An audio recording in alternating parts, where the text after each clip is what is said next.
What is going on, guys? This is SimuNation here, coming to you with a little bit of some sad news, but definitely not unexpected. Of course, as some of you may already know, Undertaker did announce retirement a little bit earlier today when the Last Ride finals episode came out. That wasn't really, unexpected, I would say, as far as his retirement. I would say the manner in which it's done is definitely, unexpected. To be honest with you, I don't really think that the Boneyard match against AJ Styles was the right way to go out. Don't get me wrong, it was, great as far as its theatrics and everything like that, but I really think the final match for The Undertaker should have been something that was held in front of fans, especially something, at WrestleMania, which the Boneyard match, of course, was, but there wasn't fans in front. I think that's really where it should have been held at, and to be honest, I was kind of looking forward to possibly a match against Drew McIntyre. Of course, now we know that he is on the World Championship kind of run right now, and, it wouldn't really make sense to get him into a feud with Undertaker at the moment. But yeah, that is definitely not unexpected, like I've said.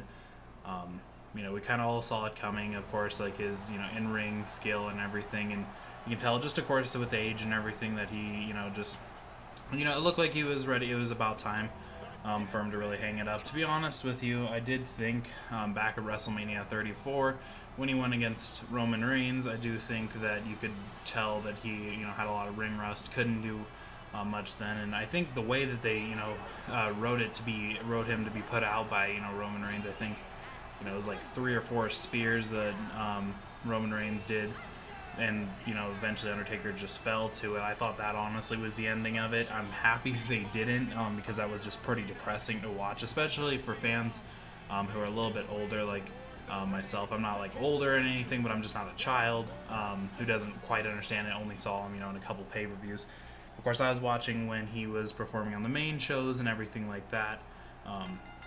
So I would, say that it would have been a terrible way to go out for The Undertaker if he had just been absolute crap beaten out of him, like in the Roman Reigns match, and that was over. It was kind of weird how that was wrote out, though. I mean, you would have to, think there would be a reason for why it was wrote out like that, for him to just, essentially just dominate Undertaker. And I guess, you could make the argument, well, that was to boost Roman Reigns.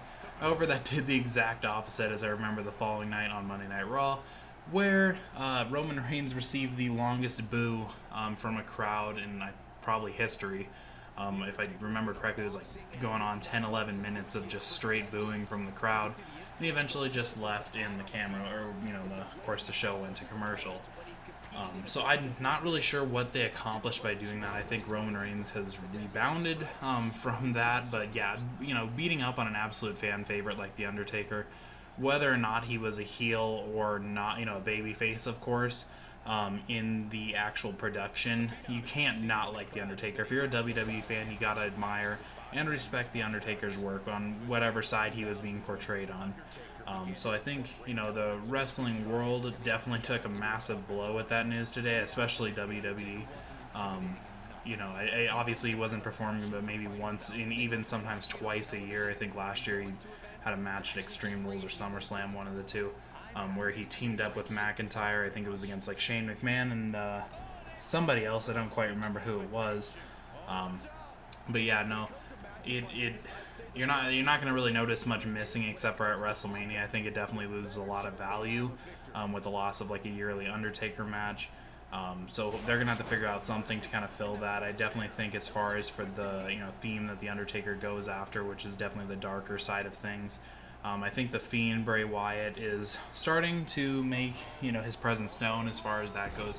When he first came out, I think he's definitely something that WWE needed to just stay relevant anymore. I don't think that anyone should ever try to replace Undertaker or replicate anything that he has ever done to this point, because that would it would be a failure.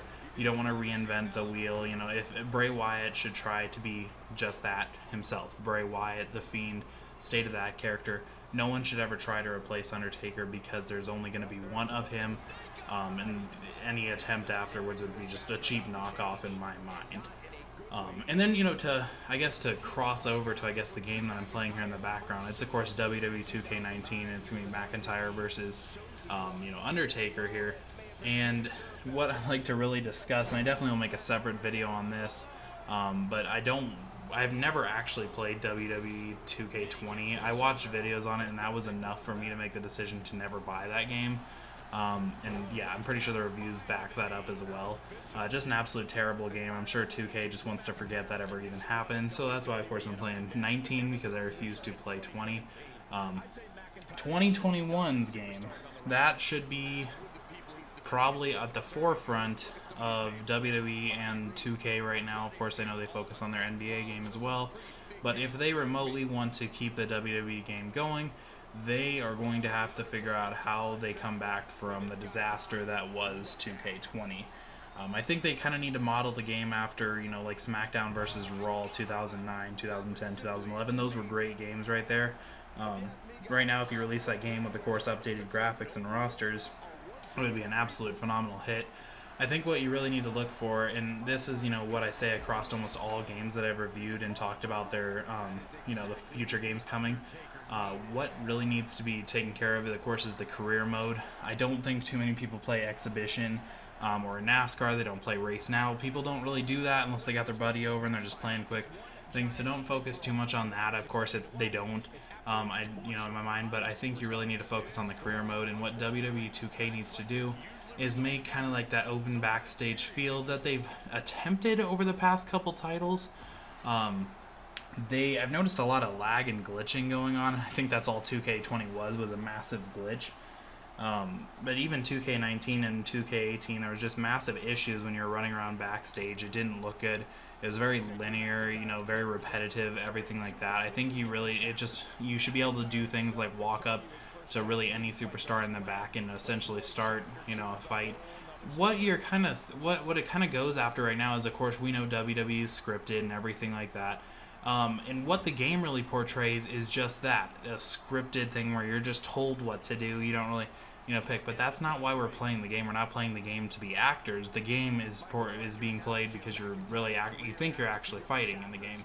So it should be just the same, where you can name your own storylines. You can do whatever you want to do in the back, just like WWE would like us to think about the actual product. So that's all I'm gonna say on that topic right now, just because, like I said, I'll make a video actually talking about what 2K20, what we know, and of course what we want, like I've been doing for other sports franchises. But yeah, I'm gonna leave it right there, guys. I appreciate you guys watching this video.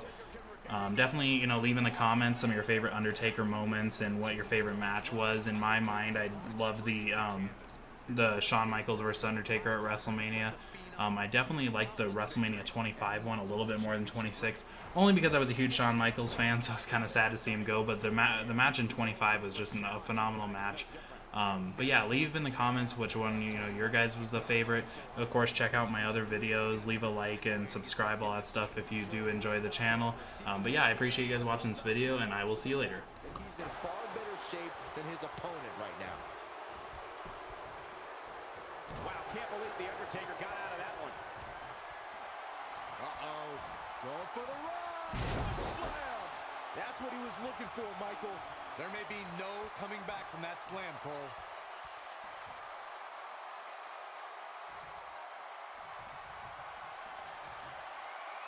Oh, my goodness. Tombstone pile driver.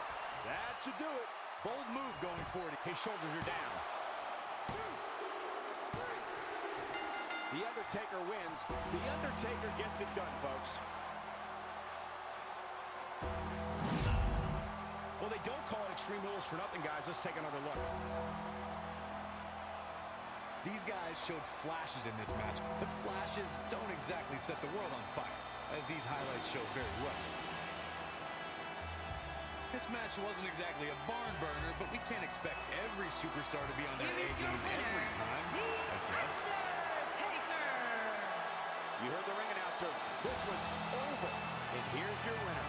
Hey, they both gave it their all, but in the end, we were left with the best man standing. And what an incredible journey it has been to get to this